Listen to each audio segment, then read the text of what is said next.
오드리 헵번 노년의 아름다움과 봉사. 들어가며 우리는 오드리 헵번을 어떻게 기억하고 있을까요?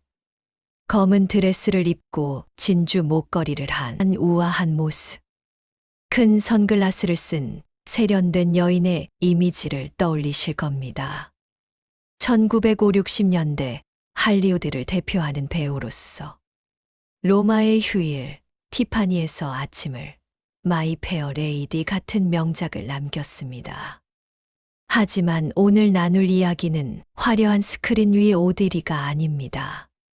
배우로서 정점에 올랐던 그녀가 40대에 은퇴를 선언한 뒤 인생의 후반부를 어떻게 살았는지에 대한 이야기입니다. 노년의 아름다움과 봉사의 삶 말입니다. 오드리 헵번의 후반생은 우리 시니어 세대에게 큰 울림을 줍니다. 그녀는 명예와 부를 뒤로하고 세상에서 가장 고통받는 아이들을 위해 헌신했습니다. 63세라는 이른 나이에 세상을 떠났지만 마지막 순간까지 보여준 삶의 태도는 오늘날까지도 많은 이들에게 영감을 주고 있습니다. 전쟁의 상처를 품은 소녀. 오드리 헵번을 제대로 이해하기 위해서는 어린 시절로 돌아가야 합니다.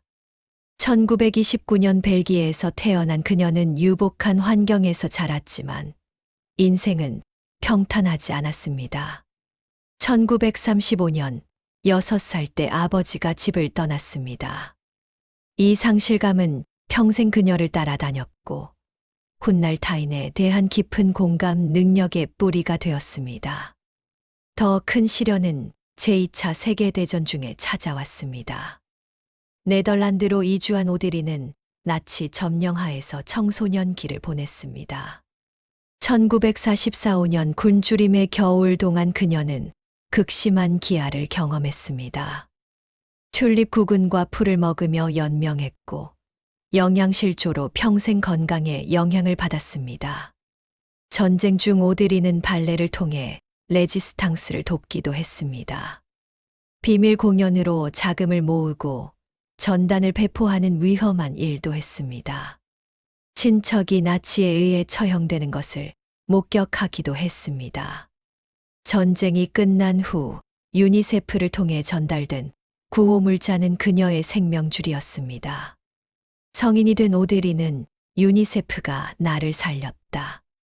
그래서 나는 그들에게 빚을 졌다고 말했습니다. 이것이 훗날 유니세프 친선대사로 활동하게 되는 깊은 동기였습니다. 할리우드의 별이 되다. 전쟁의 상처를 안고 살아남은 오드리는 발레리나의 꿈을 키웠지만 영양실조로 인한 신체적 한계로 그 길은 막혔습니다. 대신 런던에서 코러스 걸과 모델로 일하며 생계를 이었습니다. 1951년 22세의 오드리에게 전환점이 찾아왔습니다. 작가 콜레트가 우연히 그녀를 보고 브로드웨이 연극 지지의 주연으로 캐스팅했습니다. 1953년 로마의 휴일로 영화계에 화려하게 데뷔했고 아카데미 여우주연상을 수상하며 스타덤에 올랐습니다.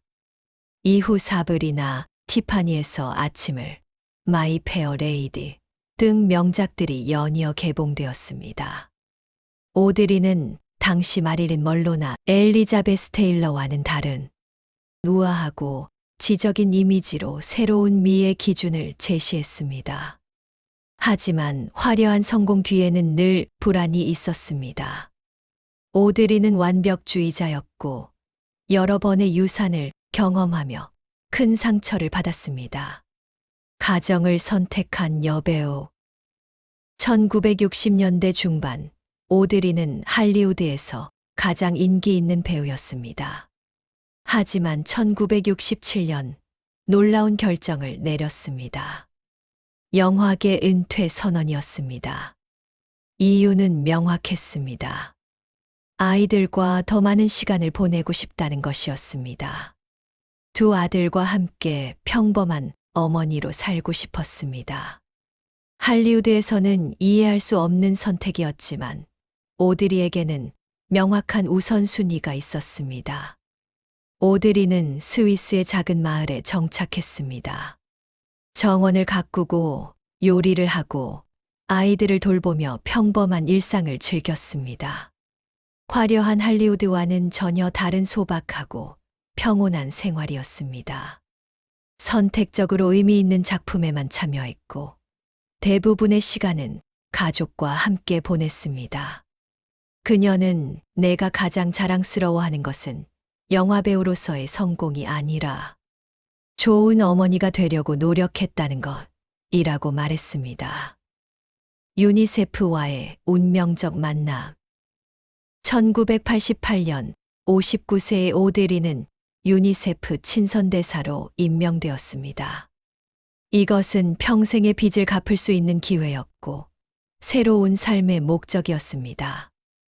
유니세프 친선대사로서 오드리의 헌신은 누구도 예상하지 못했습니다. 대부분의 유명인들이 안전한 곳에서 홍보 활동을 하는 것과 달리 오드리는 직접 세상에서 가장 위험하고 열악한 곳으로 향했습니다. 1988년 첫 방문지는 에티오피아였습니다.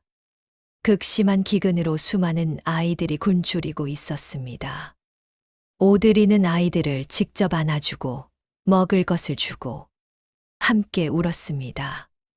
이후 수단, 엘살바도르, 방글라데시, 베트남, 소말리아 등 세계 곳곳의 분쟁 지역과 빈곤 지역을 방문했습니다.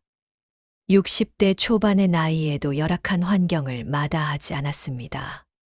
특히 1992년 소말리아 방문은 인상적이었습니다. 내전으로 극도로 위험한 상황이었지만 오드리는 세상이 이 아이들의 고통을 알아야 한다며 방문을 강행했습니다. 그녀의 증언은 국제사회를 움직였고 소말리아에 대한 인도적 지원이 증가했습니다. 오드리는 미국 의회에서 증언하고 유엔에서 연설하며 전 세계 정치인들에게 아이들을 위한 지원을 호소했습니다. 1989년 미국 의회에서 이 아이들은 선택권이 없습니다. 우리 어른들이 그들을 위해 선택해야 합니다라고 호소했습니다. 마지막까지 아이들을 위해 1992년 9월 소말리아에서 돌아온 오드리는 심한 복통을 호소했습니다. 검사 결과는 충격적이었습니다. 이미 상당히 진행된 결장암이었습니다. 수술을 받았지만 암은 이미 전이되어 있었습니다. 하지만 오드리는 마지막 순간까지 사명을 포기하지 않았습니다. 병상에서도 유니세프를 위한 메시지를 녹음했습니다. 1992년 12월 건강이 악화되었지만 오드리는 뉴욕 유니세프 행사에 참석했습니다. 휠체어에 의지한 채 등장해 여전히 아름다운 미소로 아이들에 대해 이야기했습니다. 크리스마스를 앞두고 오드리는 스위스 집으로 돌아왔습니다. 가족들이 모두 곁을 지켰고 정원의 꽃들을 바라보며 마지막 날들을 보냈습니다. 1993년 1월 20일 오드리 헵번은 63세로 세상을 떠났습니다. 그녀의 죽음은 전 세계에 애도의 물결을 일으켰고 유니세프에 대한 기부가 급증했습니다. 같은 해 사후에 대통령 자유 훈장을 받았습니다. 노년의 아름다움이란 오드리 헵번의 삶을 돌아보면서 우리는 진정한 노년의 아름다움이 무엇인지 생각해 보게 됩니다.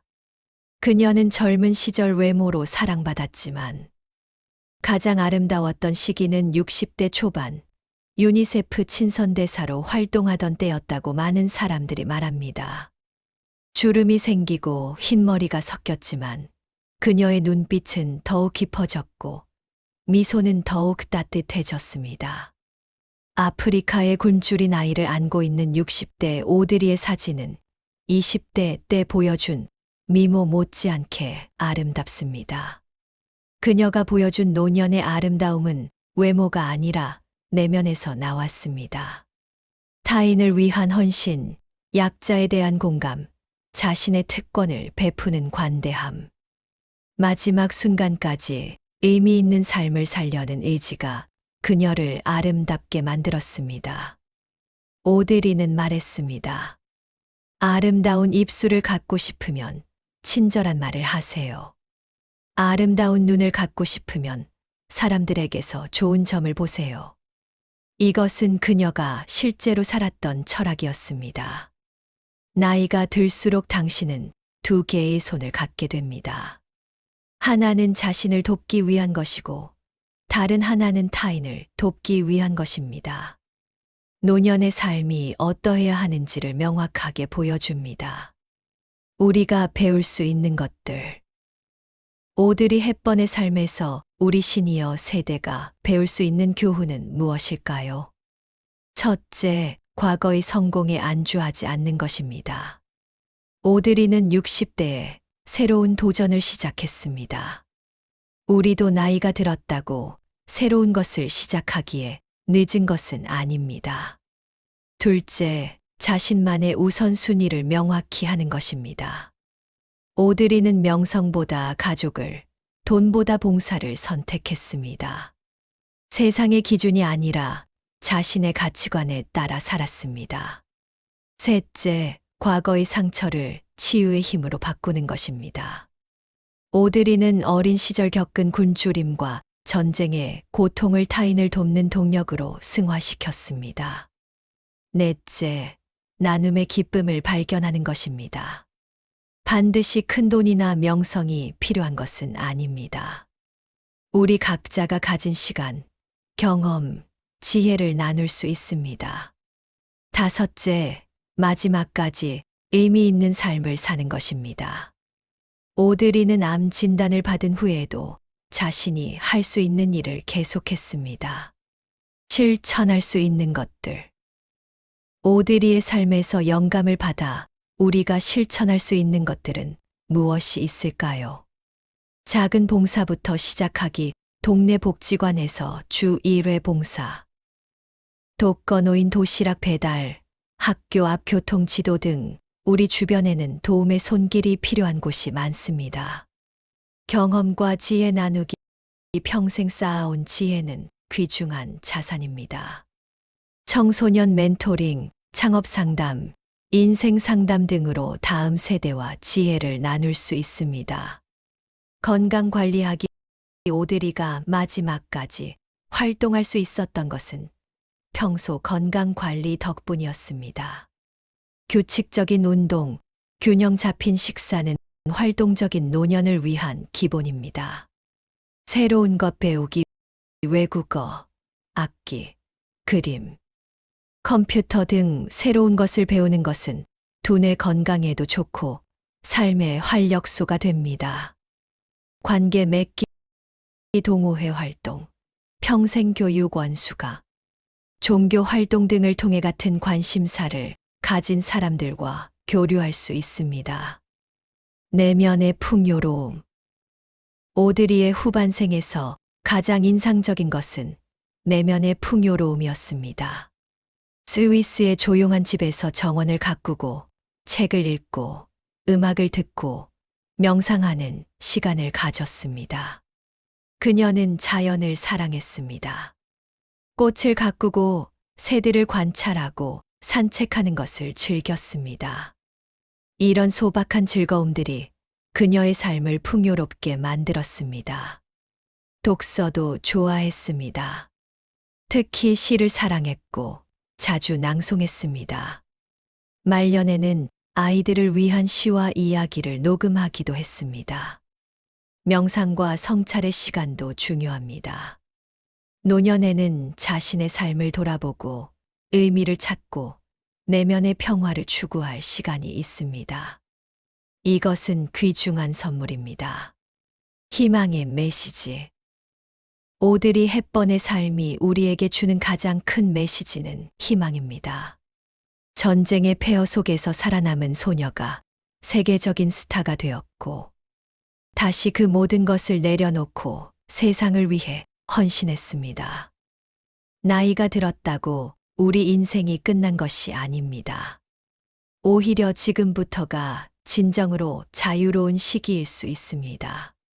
사회적 기대와 의무에서 벗어나 진정으로 내가 원하는 삶을 살 수 있는 시기입니다.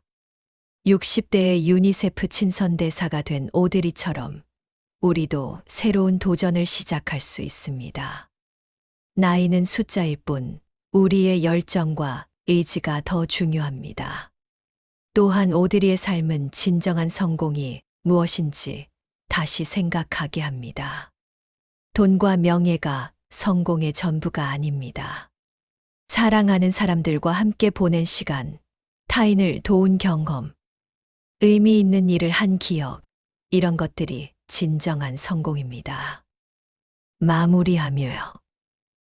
오드리 헵번은 1993년 세상을 떠났지만 그녀의 정신은 여전히 살아 있습니다. 매년 5월 4일 그녀의 생일이면 전 세계에서 그녀를 기억합니다. 그녀가 남긴 가장 큰 유산은 한 사람이 세상을 바꿀 수 있다는 믿음입니다. 오드리는 혼자였지만 그녀의 목소리는 수백만 명에게 닿았고 수많은 어린이들의 생명을 구했습니다.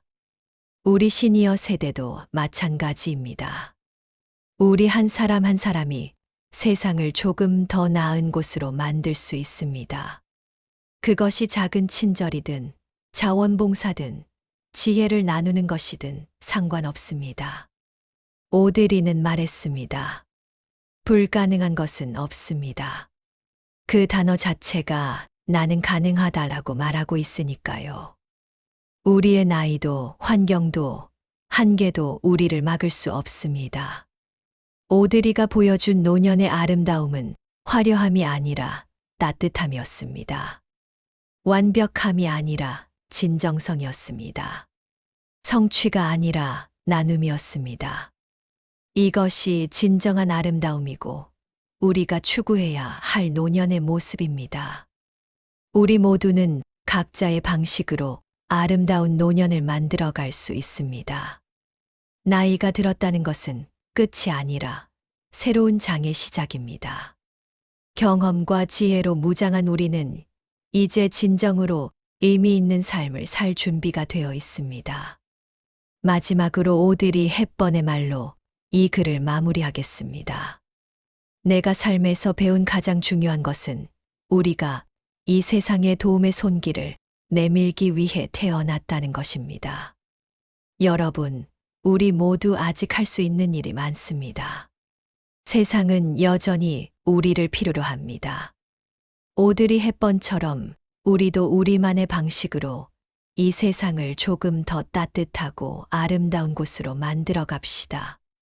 그것이 진정 아름다운 노년의 삶입니다.